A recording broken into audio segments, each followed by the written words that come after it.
ఒక వ్యక్తి పట్టణంలో జరుగుతున్న సత్సంగానికి ప్రతిరోజు వెళ్తుండేవాడు. ఆ వ్యక్తి ఒక చిలుకను పంజరంలో ఉంచి పోషించేవాడు. ఒకరోజు చిలుక తన యజమానిని అడిగింది, మీరు ఎక్కడికి రోజు వెళ్తున్నారు అని. అతను ఇలా అన్నాడు, మంచి విషయాలు తెలుసుకోవడానికి నేను రోజు సత్సంగానికి వెళతాను. మీరు నాకు ఒక సహాయం చేయగలరా అని చిట్టి చిలుక యజమానిని అడిగింది.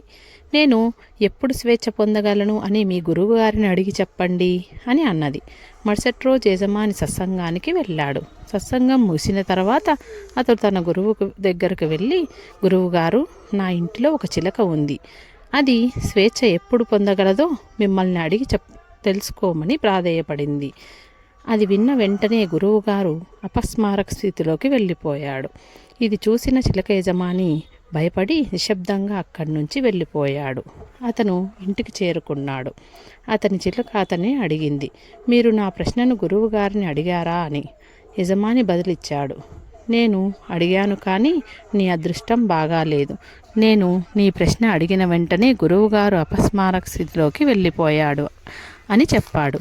సరే సరే అని చిలుక నేను అర్థం చేసుకున్నాను అన్నది.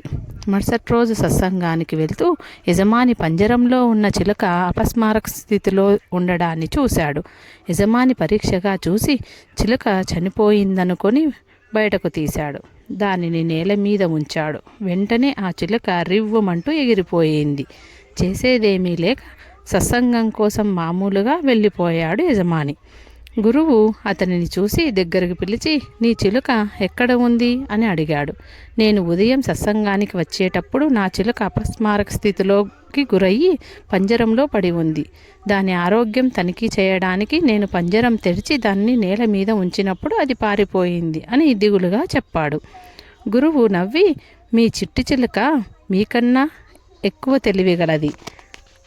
అది నేను ఇచ్చిన చిన్న సూచన అర్థం చేసుకొని ఆచరణలో పెట్టి స్వేచ్ఛను పొందగలిగింది. కానీ మీరు చాలా రోజుల పాటు సత్సంగానికి వస్తూ కూడా సాధన చేయక ఈ ప్రపంచంలో అనే భ్రమ అనే పంజరంలో చిక్కుకొని ఉన్నారు అన్నాడు. యజమాని సిగ్గుతో తలదించుకున్నాడు. దూరం నుంచి చిలుక గురువుగారికి కృతజ్ఞతలు తెలుపుకుంది. నీతి: సత్సంగం యొక్క ఉద్దేశం కేవలం భక్తి కోసం కాదు, కాలక్షేపం కోసం కానే కాదు.